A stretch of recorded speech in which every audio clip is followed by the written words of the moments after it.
తలకాయ పగలగొట్టి అయ్యయ్యో నీకు దెబ్బ తగిలిందా ఆయింట్మెంట్ రాస్తామన్నట్టుంది ఆంధ్రప్రదేశ్ ప్రజల పరిస్థితి. ఒక పక్కన వాలంటీర్ వ్యవస్థ నిలిపివేయటం, అన్ని విపక్షాలు ఈసీ మీద ఒత్తిడి తెచ్చినాయి, అట్లాగే కోర్టు ద్వారా ఒత్తిడి తెచ్చారు. ఫైనల్గా ఎన్నికల సంఘం వాలంటీర్లను ఆపేసింది. ఇప్పుడు ఆ వాలంటీర్లు డబ్బులు ఇవ్వాలి, దానికి ఆల్టర్నేటివ్ అంటే వెంటనే సాధ్యమైపోతుందా, 10 రోజులు పడుతుందని చెప్పి జవహర్ రెడ్డి చెప్పారు చీఫ్ సెక్రటరీ. దాంతో ఒక పక్కన షర్మిల, రెండో పక్కన చంద్రబాబు, మూడో పక్కన భారతీయ జనతా పార్టీ, జనసేన అందరూ కూడా అర్రెర్రే అట్టెట్లా చేస్తారు, కావాలని చేస్తున్నారు ఇదంతా అని చెప్పి. అంటే కావాలని ఎందుకు చేస్తారు?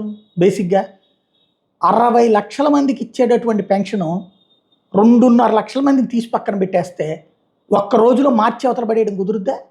వాళ్ళ దగ్గర ట్యాబులు తీసుకోవాలి, వాళ్ళ దగ్గర ఫోన్లు తీసుకోవాలి, వాళ్ళ దగ్గర ఎక్విప్మెంట్ తీసుకోవాలి, మళ్ళీ అవన్నీ వేరే వాళ్ళకి ట్రైనింగ్ ఇవ్వాలి, వాళ్ళు వెళ్ళి డబ్బులు ఇవ్వాలి, వాళ్ళకి డబ్బులు ఇవ్వాలి. ఇది ఆషామాషి వ్యవహారమా?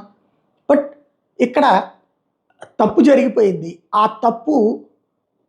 తప్పేమీ లేదని చెప్తూ దాని మొత్తంలో మళ్ళీ పాపం అధికారుల మీదకు తోసేసేటువంటి దుర్మార్గమైన పని.